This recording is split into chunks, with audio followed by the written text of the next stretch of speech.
Hi everyone, I'm Jeremy. I am head of paid search at Genie Goals, so I like going after Sam because effectively whatever he said that he does, I do exactly the same thing, but on paid search. So energy levels, so I got my snacks, I'm high on M&Ms, but I'm going to try to fight, the clicker. Here we go.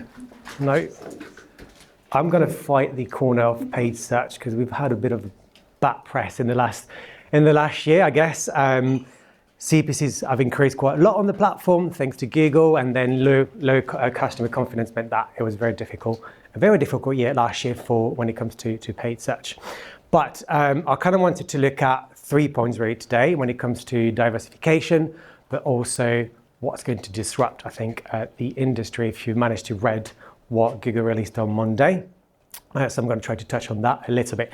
So my 3 key points are very much looking at the current state of play of AI, surprise, surprise, a little bit of a roundup of what the guys talked about earlier, looking at what we should be testing within the platform in this quarter if you haven't done so already. And then the third point, I couldn't be here talking about diversification without talking about market expansion. So that's what we're going to go through today.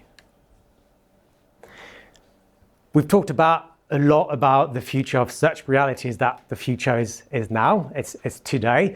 But before I go into kind of the details of what's been released by Google lately, I kind of wanted to hit rewind a little bit to understand how we got in the first place.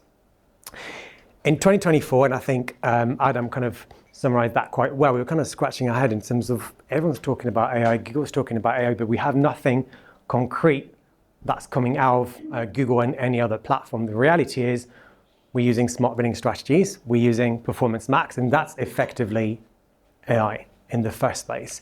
Fast forward to, I'm going to get it eventually, to early 2025. ChatGPT kind of got released, everyone was using, everyone was hyper and everyone was talking about it. And there was that kind of conversation that had appeared around the fact that Google was going to die eventually. And then we had kind of like 2 groups. The first group, that kind of FOMO, especially I'm sure you'll recognize some of your stakeholders in there, senior stakeholders, in the sense that fear of missing out. Great guys, we need to jump in hard. Don't know why AI is, but we just need to go for it. Let's just use AI. That was one group on one side. On the other side, you have that kind of fear of missing out, which means that they were kind of like, I'm not sure what that is. Let's just pretend it's not happening. Let's just brush it under the carpet. We'll see later on.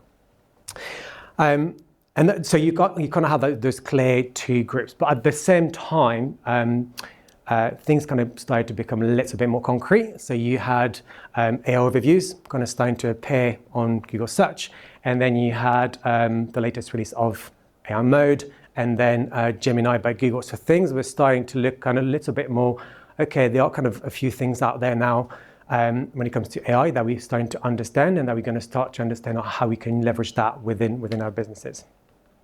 And so, still not, we'll get there. And so fast forward to a few months later, so literally Q3, Q4 last year, we moved from that kind of fear of missing out, fear of messing up, to what we call focusing on maximizing advantages. So it's not that fear anymore. We understand that, and everyone mentioned that earlier.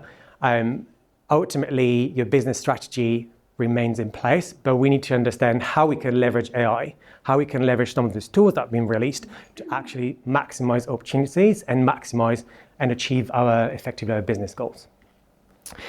The way we look at it, and we've done that as a business as well as an agency, we look at 3 pillars: how we can do things faster, so the boring stuff that no one likes to do on a day-to-day basis, how we can do that faster and do more of the things that we like within our given time during the week.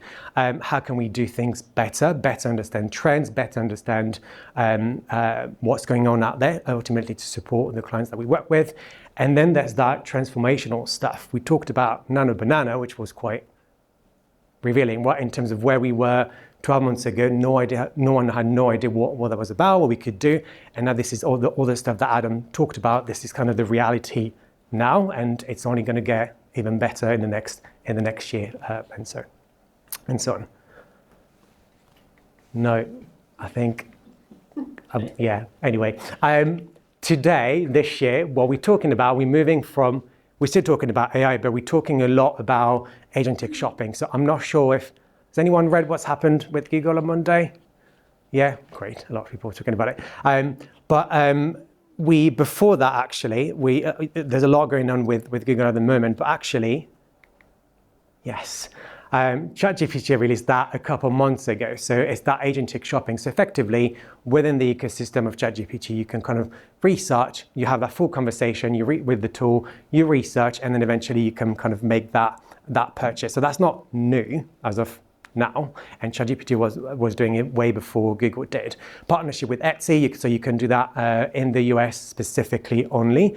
And at the minute, for those of you that advertise in the US, you have the ability to sign up as a merchant on the ChatGPT website. So then when they're partnering Shopify, for all the Shopify merchants out there, it'll be much easier to kind of launch as well within that agentic world. A couple of things from a feed perspective. Already we work with a lot of feed management platforms where it's a case of adding a couple attributes to your feed, so then the agent can actually read some of the data that it needs to effectively surface the right products on the platform. But that was released last year. And then Google on Monday kind of came up with that. So a lot of big words, buzzwords, Universal Commerce Protocol. So I did what Adam said, and I put it into Gemini, and I said, tell me what that means. So effectively, the way I kind of understand it, the way we should understand it, it's effectively connecting an agent. So we're talking about AI mode, we're talking about Gemini, connecting those kind of agents to your brand. It's the architecture, the infrastructure, and the backend. That means we can connect the brand with those agents. The way Google's done it, so they've partnered with Shopify and then a lot of other platforms, which ChatGPT hasn't done. And the way they've done it, they've made it in a way that it will become more accessible when a new agent will come along in the future. So rather than creating something new every single time, it kind of bring that, it makes it much easier to kind of connect, again, future agents in the future. But at the minute, what you can do, it's the way we look at it, we're moving from that kind of search intent, keyword-based type of campaign to having a full conversation with a bot, effectively, on Gemini, on AI mode. So you've got the example here. You do your research, then you've got the discovery phase. So the AI mode or Gemini is going to surface some of those product listings. Then you can look at actually going all the way to checkout and finally making that final purchase. All of that within the ecosystem of Google, within the Gemini app and within AI mode. So your customers will actually no longer have to go onto your website. So raises a lot of questions in terms of attribution, reporting, things like this, and how we're going to actually make it work. But I think that's kind of, we're talking about the future, that's very much fast forward in a few months' time. At the minute, this is only available in the US for a select few retailers, but that's what is eventually going to come to the UK and the EU at some point. Along with this specifically, another feature is called business agents. So in that example, so on Google search, so you search for a specific brand, and in that specific example, if you scroll down on search, you'll see that little button chat. And at that point, you'll be able to chat directly, again, with the agent for a specific product that you're looking for on a specific brand. So search for the brand, chat with it, and in that specific case, they're looking to replace the backsplash in my kitchen. So specific query, specific type of tiles they're looking for, the square feet, etc. Again, you're having a full conversation with the agent, and the agent is able to read your content and then surface the right content to the end user. And then eventually, once they've made their kind of final research, then it connects you directly to the right landing page onto your website effectively. So again, US only, but that's completely different to what we've been used to. I think we were talking about the year of mobile, which took like 5 years. This wasn't available a week ago. It's live in the US, it's going to come here, and it's kind of transforming how we effectively measure, attribute, and run a paid search for the brands that we work with, and for yourselves as well. In terms of what now and what do we do, again, you've got one group, let's just do it, and then you have the other group, let's just see what happens. The reality is that for now, there's nothing to do. This is just what's happening in the US, but it puts us in a position to understand really what's happening and understand what we're going to have to do with our feeds, with our merchant center, to be able to kind of leverage that specific agent. So a couple of things. We've got for business agents specifically, that'll be an upgrade within your Google Merchant Center. So that's where we'll connect the Merchant Center with the likes of Gemini and AI Mode. And then you're going to have, I think it's dozens of new attributes within the feed. So far, that's all we know from Google. So there's going to be dozens of kind of like AI attributes. So things like for the bot to understand lots of different attributes and understand the content of your website. So it's all about making sure that your site is AI ready effectively, so we can connect with the feed, we can grab the right content. And then I was talking about surfacing the right tags. Ultimately, the bot can only do what it can do with the input that you put in the first place. So to make sure that we connect your users with the right content and the right products, we need to make sure we've got a feed which reflects that. So what these attributes are, we just don't know just yet. So we've got Adam in the room, we've got the Genie Shopping Network with Rob and the Google team as well, which means that they're already talking to the counterparts in the US to understand what that means, what these attributes are, how they're going to be implemented, how much information we're going to need, and how much work is going to need for brand effectively.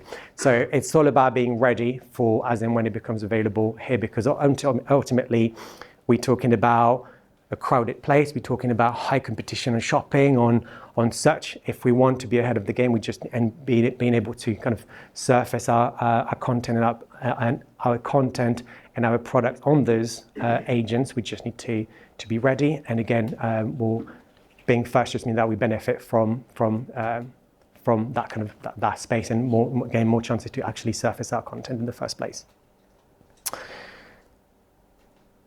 Breather, that was AI to start with. Still staying within the theme of AI during campaigns, really, there's two things that I wanted to kind of chat. I'm sure a lot of you have either tested it or we're already doing it. Some of you might just be like, no, we're not doing this, now it's not working. But the two things that I wanted to mention, the first one is AI Max for search. Raise hands, who's doing it? Couple.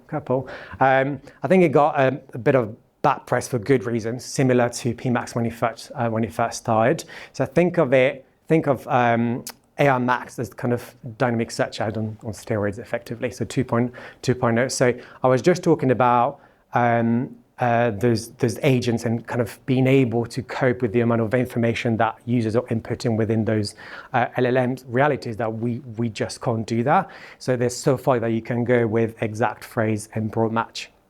So that specific campaign type will be able to share within AI overviews as and when it becomes available, and then eventually within AI mode. So these ads are being tested in beta in the US again.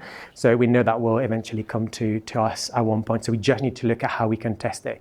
The way I look at it is, if you've got a really good structure when it comes to Performance Max, you've got your budget, you're hitting your target return on ad spend, then you've got a good structure on generic search with phrase, broad match already, and then you're looking to get that extra reach, then that's when I would probably look at setting up an experiment within search and looking at whether we can leverage AI Max for your business.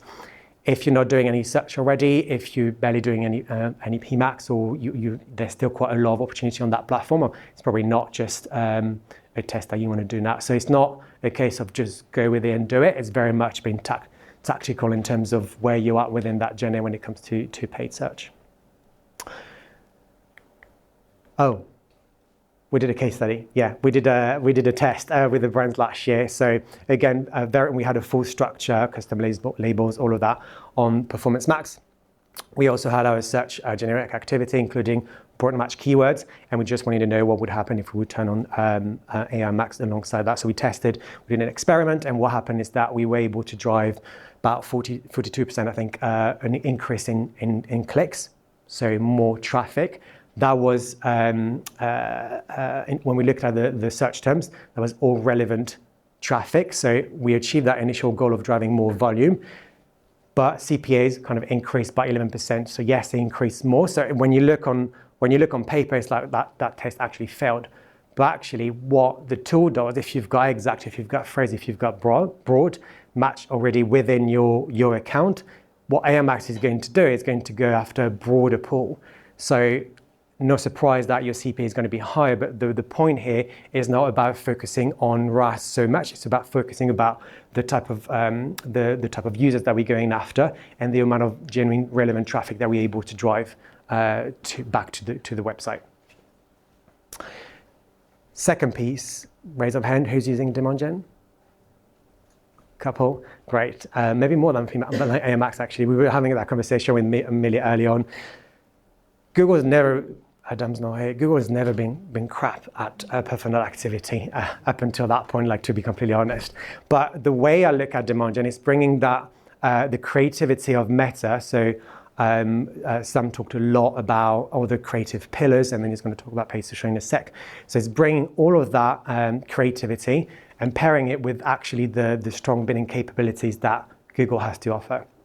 And it's merging all of that into one campaign type. So to give you an example, so over Q4 last year, we saw a huge increase. I think it was at 400% increase in traffic and an actual reduction in CPC across all our the clients that we manage versus the previous year. It only means one thing: it means that we were not ready for that back in 2024, and it's not kind of coming part of our BAU activity in Q1 this year, mainly because the CPCs are still cheap compared to everything else within the platform. And then the way we look at it, we very much benchmark that activity against Meta and paid social activity. And actually, Google released some comparable metrics, so you can look at comparing those metrics like for like with Meta with the same kind of attribution window.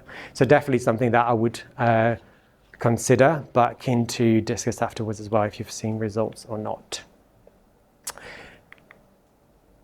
And I couldn't be here if we're talking about diversification without talking about market expansion. We were doing a lot of activity, Emily mentioned it earlier, in the US. Then that arrangement happened. So a lot of our retailers moved to the EU, but the reality is that you can't just move your egg from one area and move everything into the other. The reality is that you need to understand local nuances, you need to understand those local markets, how they behave, and how your website actually need to be acting as a local player. So I kind of wanted to run through our approach when it comes to international expansion. But before that, 60%. Anyone want to have a go? So 60% is the amount of exporters that say that obtaining market insights is by far the most critical hurdle to crafting their strategy. So it's not a case of, I don't want to go into a different market. We know why this is the right thing. Ultimately, if we want to grow, we've got kind of two levers. Either we increase the amount of SKUs, or we increase the amount of eyeballs that we're advertising to, and we have more. We try to bring more customers to the brand. But the reality is that trying to craft that strategy and understanding those local markets is the biggest hurdle for brands out there, because it's really hard to get the insights, and it can be quite expensive. But also from a human perspective, we don't have all that. We don't have all the time in the world to within your brands internally. So our kind of tried and tested exporter journey. So it's kind of like how we look at it internally when we look at exporting our clients outside the UK. So a couple frameworks. So the first thing we look at is understanding why you're looking at going into a very specific market. Just going into a different market doesn't have to be a very specific market. If we're looking at, if you're obsessed with the RAS, it's probably you're probably what am I trying to say? If you're just focusing on return on ad spend, you're probably not ready to export, because ultimately brand awareness is close to zero. So it's not something that we're going to be able to kind of we're not going to be able to have the right strategy in place. So it's just understanding where you are within that journey and the reasons behind it, and also the KPIs that senior stakeholders are asking. Second piece is looking at identifying growth areas. So if you're offering international shipping already on your website, you're probably like the likelihood of, it's highly likely that you're receiving already kind of international orders. So we've got that data already. So looking at what sort of data you're getting, and then it's leveraging some of the tools that we've got access to, thanks to Google, which are things like Market Explorer, so we can understand for your vertical specifically the demand for your products in very specific markets, and then we can understand how expensive it is to advertise within those markets. So take the US, we know we can double your CPCs just for that same click, for example. So it's just understanding where the opportunity lies and how much it's going to cost you, and then we can rank everything in terms of opportunities, but also what's the cost to advertise there.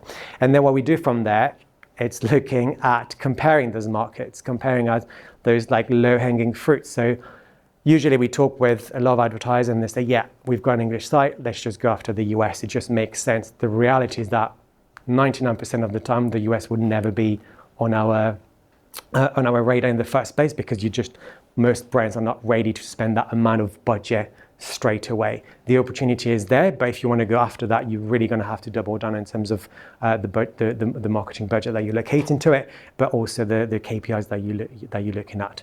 So we're kind of looking at comparing markets, and then we start looking at which one makes the most sense for you as a brand specifically, and kind of looking at forecasting based on what you're doing in the UK. And from there, we can actually have a good understanding of what good is going to look like, as opposed to this is what I'm doing in the UK, this is what I'm going to expect to see in those markets as well.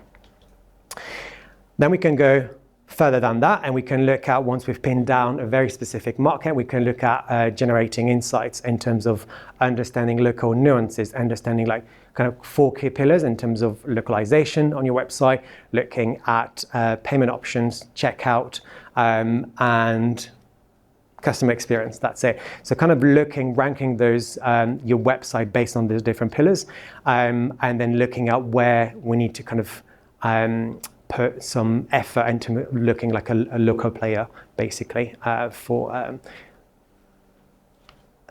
your website to look like a local player. So if you take your website, you launch it, like you take your UK website, you launch it directly into Germany. We know, like for example, like payment options, if you don't have bank transfer, you're never going to convert like at least half of the consumers there, because that's how they convert. So it's just understanding all those different nuances. And at that point, and at that point only, that's when we start looking at crafting a cross-channel paid media strategy, as opposed to just launching and then see what happens. So that's kind of the framework. So we talk about a lot about diversification, but we look at platform, but I think there's a huge opportunity in looking at where we can expand into. We talk about the US a lot. Ireland is just next door. It's a small market. It's nothing like the US, but it's so much easier to tap into those consumers and to kind of test logistics and things like that on your website. So it's usually where we start. It's not as fancy as the US. It's not as exciting, but ultimately, usually it just means that in the long term, that's how we can make campaigns and you as a brand grow successfully. And that is me.